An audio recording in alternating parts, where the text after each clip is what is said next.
എല്ലാവർക്കും സ്വരഗംഗയുടെ പുതിയൊരു വീഡിയോയിലേക്ക് സ്വാഗതം. ശ്രീ ലളിതാ സഹസ്രനാമത്തിൻ്റെ പുരാണ പശ്ചാത്തലവും അവതാര കഥയും അതുപോലെ തന്നെ ലളിതാ സഹസ്രനാമം ചൊല്ലുന്നതിന് മുൻപ് വേണ്ട ആചാര്യവന്ദനം, അതുപോലെ തന്നെ ശ്രീ ലളിതാ സഹസ്രനാമത്തിൻ്റെ ധ്യാനം, അവയുടെ അർത്ഥങ്ങൾ എന്നിവയെല്ലാം നമ്മൾ കഴിഞ്ഞ വീഡിയോയിൽ പഠിച്ചിരുന്നു.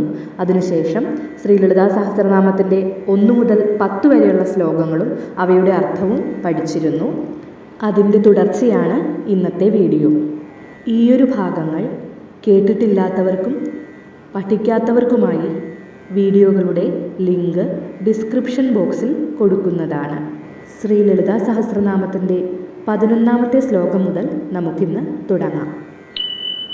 നിജസല്ലാപമാധുര്യ വിനിർഭൽസിത കച്ചപി മന്ദസ്മിത പ്രഭാപൂര മജ്ജത്കാമേശമാനസാ അനാകലിത സാദൃശ്യ ചിപുകശ്രീ വിരാജിത കാമേശബദ്ധ മാംഗല്യ സൂത്രശോഭിത കന്ധരാ കനകാംഗദ കേയൂര കമനീയ ഭുജാന്വിത രത്നഗ്രൈവേയ ചിന്താകലോല മുക്താ ഫലാന്വിത കാമേശ്വര പ്രേമരത്നമണി പ്രതിപണസ്തനി നാഭ്യാലവാലരോമാളിലതാ ഫലകുജത്വയി ലക്ഷ്യര്യോമലധാതാരദാസമുന്നേയ മധ്യമാ സ്തനഭാരദളന്മധ്യ പട്ടബന്ധവലിത്രയാ. 11ാമത്തെ ശ്ലോകത്തെ നമുക്ക് നാമാവലികളായി തിരിക്കാം. നിജസല്ലാപമാധുര്യ വിനിർഭർസിത കച്ചപ്യൈ നമ. ഇനി വരുന്ന ശ്ലോകങ്ങളിലെല്ലാം ശ്രീ ലളിതാംബികയുടെ രൂപലാവണ്യമാണ് വർണ്ണിക്കുന്നത്. കച്ചപി എന്നതുകൊണ്ട് ഉദ്ദേശിക്കുന്നത് സരസ്വതീ ദേവിയുടെ കയ്യിലുള്ള വീണയാണ്. ആ വീണയുടെ നാദത്തെ പോലും തോൽപ്പിക്കുന്ന രീതിയിലുള്ള സല്ലാപം, അത്രയും മധുരമായ സ്വരമാധുര്യമാണ് അമ്മയുടേത്. അങ്ങനെയുള്ള ദേവിക്ക് നമസ്കാരം. ഓം മന്ദസ്മിത പ്രഭാപൂര മജ്ജത് കാമേശ മാനസായൈ നമ.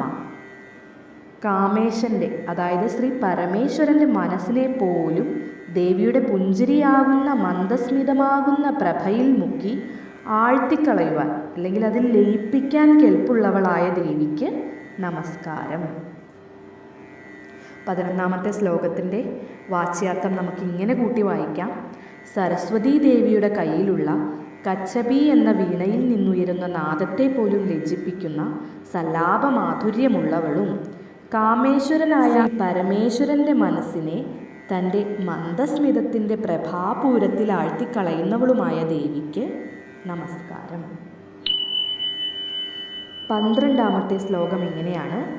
അനാകലിത സാദൃശ്യ ചിപുകശ്രീ വിരാജിത കാമേശബദ്ധ മാംഗല്യ സൂത്രശോഭിത കന്ധര. നമുക്ക് ഈ ശ്ലോകത്തെ നാമാവലികളായി തിരിക്കാം. ഓം അനാകലിത സാദൃശ്യ ചിബുകശ്രീ വിരാജിതായൈ നമ. ചിബുകം എന്നതിൻ്റെ അർത്ഥം താടി എന്നാണ്. ഇനി അനാകലിത സാദൃശ്യ എന്നുദ്ദേശിക്കുന്നത് സാദൃശ്യപ്പെടാൻ മറ്റൊന്നുമില്ലാത്ത, തുല്യമായി വേറൊന്നില്ലാത്ത അത്യന്ത സുന്ദരമായ താടിയോടുകൂടിയ ദേവിക്ക് നമസ്കാരം. അടുത്തത് ഓം കാമേശ ബദ്ധ മാംഗല്യ സൂത്രശോഭിത കന്ധരായൈ നമ. ശ്രീ പരമേശ്വരനാൽ ബന്ധിപ്പിക്കപ്പെട്ട മാംഗല്യസൂത്രത്താൽ ശോഭിക്കുന്ന കഴുത്തോടുകൂടിയ ദേവിക്ക് നമസ്കാരം. നമ്മൾ കഴിഞ്ഞ വീഡിയോയിലെല്ലാം പഠിച്ചിരുന്നു, കന്യകയ്ക്ക് ഭണ്ണാസുരനെ വധിക്കാൻ പറ്റില്ലാതെ വന്നപ്പോൾ കല്യാണം കഴിക്കണം. അതായത് കന്യകയ്ക്ക് ഭണ്ണാസുരനെ വധിക്കാൻ പറ്റാത്തത് കൊണ്ട് തന്നെ വിവാഹിതയായ ഒരു സ്ത്രീക്കാണ് ഭണ്ണാസുരനുമായി യുദ്ധത്തിലേർപ്പെടാൻ സാധിക്കൂ. അതുകൊണ്ട് തന്നെ കല്യാണം കഴിക്കാൻ വേണ്ടി ത്രിമൂർത്തികളും വന്നു. ഈ ത്രിമൂർത്തികളുടെയും സാന്നിധ്യത്തിൽ അമ്മ മാല മുകളിലേക്ക് എറിഞ്ഞു. വരണമാല്യം മുകളിലേക്ക് എറിഞ്ഞപ്പോൾ അതങ്ങനെ കാമേശ്വരൻ്റെ, അതായത് നമ്മുടെ പരമശിവൻ്റെ കഴുത്തിൽ വന്നു വീണു. അങ്ങനെയാണ് ശിവൻ മംഗല്യസൂത്രം കഴുത്തിൽ അണിയിച്ച് ദേവിയെ ബന്ധിച്ചത്. അങ്ങനെ കാമേശ്വരൻ്റെ പത്നിയായി മാറി ശ്രീ ലളിതാംബിക. അപ്പോൾ ഈ ഒരു നാമാവലിയുടെ അർത്ഥം വരുന്നത് ശ്രീ പരമേശ്വരനാൽ ബന്ധിക്കപ്പെട്ട മാംഗല്യസൂത്രത്താൽ ശോഭിക്കുന്ന കഴുത്തോടു കൂടിയ ദേവിക്ക് നമസ്കാരം.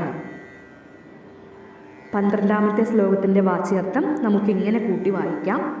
സാദൃശ്യപ്പെടുത്താൻ മറ്റൊന്നില്ലാത്ത മട്ടിൽ അത്യന്ത സുന്ദരമായ താടിഭാഗമുള്ളവളും ശ്രീ പരമേശ്വരനാൽ ബന്ധിപ്പിക്കപ്പെട്ട മംഗല്യസൂത്രത്താൽ ശോഭിക്കുന്ന കഴുത്തോടു കൂടിയവളുമായ ദേവിക്ക് നമസ്കാരം.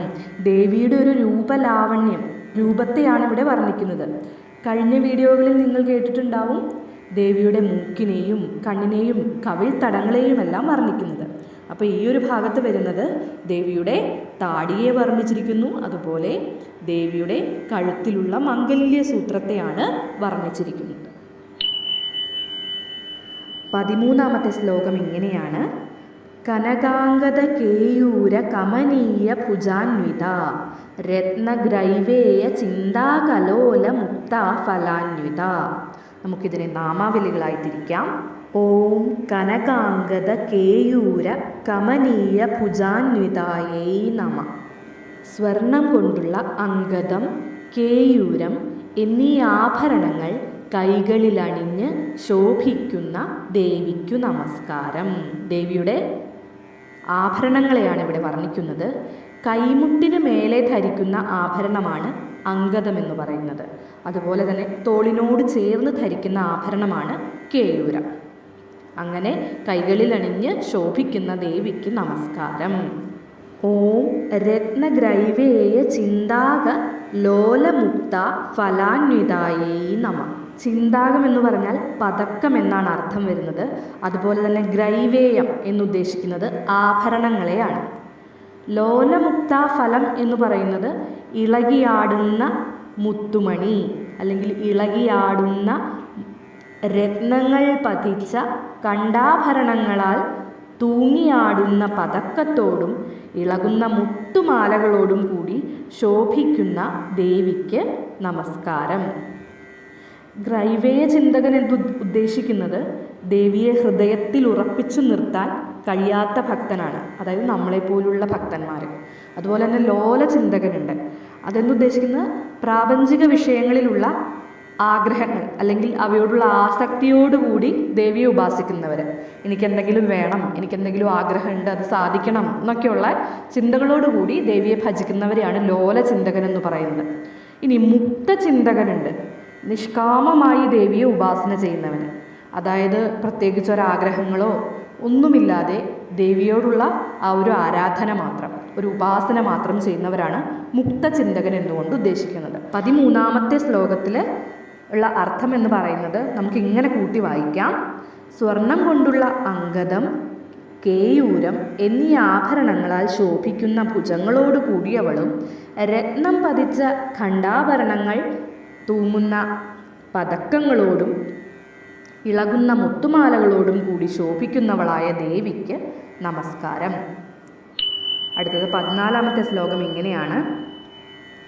കാമേശ്വര പ്രേമരത്നമണി പ്രതിപണസ്ഥനി നാഭ്യാലവാല രോമാളി ലതാഫല കുജത്വയി. നമുക്കിതിനെ നാമാവലികളായി തിരിക്കാം. ഓം കാമേശ്വര പ്രേമരത്നമണി പ്രതിപണസ്ഥന്യൈ നമ. കാമേശ്വരൻ്റെ പ്രേമമാകുന്ന രത്നത്തിന് പ്രതിഫലമെന്നോണം നൽകിയ സ്ഥലങ്ങളോട് കൂടിയ ദേവിക്ക് നമസ്കാരം. ശിവൻ രത്നം സമ്മാനം നൽകിയപ്പോൾ ദേവി സ്ഥനമെന്നും പാതിവൃത്യമെന്നുമുള്ള 2 പ്രതിഫലം എന്നുള്ള ആരാധനാർത്ഥങ്ങളാണ് ഇവിടെ ഉദ്ദേശിച്ചിരിക്കുന്നത്. തികച്ചും ഇവിടെ ക്രീഡാർത്ഥമല്ല ഉദ്ദേശിച്ചിരിക്കുന്നത്. ഓം നാഭ്യാലവാല രോമാളി ലതാഫല കുജദ്വയൈ നമ. നാഭിയിൽ നിന്നും പൊന്തുന്ന രോമാവലിയായ ലതയുടെ ഫലങ്ങൾ പോലെ വിളങ്ങുന്ന സ്തനദ്വയത്തോടു കൂടിയ ദേവിക്ക് നമസ്കാരം. വാത്സല്യത്തിൻ്റെ അമൃതം ചുരത്തുന്നതാണ് അമ്മയുടെ മാറിടങ്ങൾ. അങ്ങനെയുള്ള അമ്മയുടെ അമൃത കുംഭങ്ങളാണ് സ്ഥലങ്ങൾ. 14-ാമത്തെ ശ്ലോകത്തിൻ്റെ വാച്യാർത്ഥം ഇങ്ങനെ നമുക്ക് കൂട്ടി വായിക്കാം. കാമേശ്വരൻ്റെ പ്രേമമാകുന്ന രത്നത്തിന് പകരമായി തൻ്റെ സ്തനങ്ങൾ നൽകിയവളും നാഭീചുഴിയിൽ നിന്നുയരുന്ന നേർത്ത രോമരാജിയാകുന്ന വള്ളിയിൽ കായ്ച്ച ഫലങ്ങളായ സ്തനങ്ങളോട് കൂടിയവളുമായ ദേവിക്ക് നമസ്കാരം. 15-ാമത്തെ ശ്ലോകം ഇങ്ങനെയാണ്. ലക്ഷ്യരോമലതാധാരദാ സമുന്നേയ മധ്യമ സ്തനഭാരദളൻ മധ്യ പട്ടബന്ധവലിത്രയ.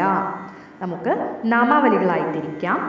ഓം ലക്ഷ്യരോമലതാധാരദ സമുന്നേയ മധ്യമായൈ നമഃ. ലത പോലെ കാണപ്പെടുന്ന രോമാവലിയാൽ ഊഹിക്കപ്പെടേണ്ട അരക്കെട്ടോടു കൂടിയ ദേവിക്ക് നമസ്കാരം. അരക്കെട്ട് കാണാൻ അത്രയും വിഷമമാണെന്നാണ് ഇതുകൊണ്ട് ഉദ്ദേശിക്കുന്നത്. അതുകൊണ്ട് നമ്മൾ ഊഹിച്ചെടുക്കുകയാണ്. ലത പോലെ കാണപ്പെടുന്ന രോമാവലിയാൽ ഊഹിക്കപ്പെടേണ്ട അരക്കെട്ടോടു കൂടിയ ദേവിക്ക് നമസ്കാരം. ഓം സ്തനഭാരദളൻ മധ്യ പട്ടബന്ധ വലിത്രയായൈ നമഃ. ഉദരപ്രദേശത്ത് 3 രേഖകൾ വ്യക്തമായി കാണും. അങ്ങനെ വ്യക്തമായി കാണും വിധം സ്തനഭാരം കൊണ്ട് വളഞ്ഞ അരക്കെട്ടിൽ സുവർണ പട്ടം ധരിച്ചിരിക്കുന്ന ദേവിക്ക് നമസ്കാരം. ഉത്തമ ശാസ്ത്രമനുസരിച്ച് സ്ത്രീ ആയാലും പുരുഷനായാലും നെറ്റി, കഴുത്ത്, അരക്കെട്ട് എന്നിവിടങ്ങളിൽ 3 വരകൾ ഉണ്ടാകണമെന്നാണ് പറയപ്പെടുന്നത്. അപ്പം അതുപോലെ 3 രേഖകൾ വ്യക്തമായി കാണും എന്നാണ് പറഞ്ഞിരിക്കുന്നത്. 15-ാമത്തെ ശ്ലോകത്തിൻ്റെ വാച്യാർത്ഥം നമുക്കപ്പോൾ ഇങ്ങനെ കൂട്ടി വായിക്കാം. ലത പോലെ കാണപ്പെടുന്ന രോമാവലികൾ ഉള്ളതിനാൽ ഊഹിക്കപ്പെടേണ്ട അതികൃശമായ അരക്കെട്ടോടു കൂടിയവളും സ്തനങ്ങളുടെ ഭാരത്താൽ വളഞ്ഞ വയറിൻ്റെ ഭാഗത്ത് പട്ടബന്ധം കെട്ടിയ പോലെ 3 വരകളാകുന്ന മടക്കുകളോട് കൂടിയവളുമായ ദേവിക്ക് നമസ്കാരം. ഈ ഓരോ കാര്യങ്ങളും പറയുമ്പോഴും ഓരോ കാര്യങ്ങളും വർണ്ണിക്കുമ്പോഴും ശ്രീ ലളിതാ പരമേശ്വരിയുടെ ആ ഒരു രൂപം നമ്മുടെ മനസ്സിൽ തെളിയണം.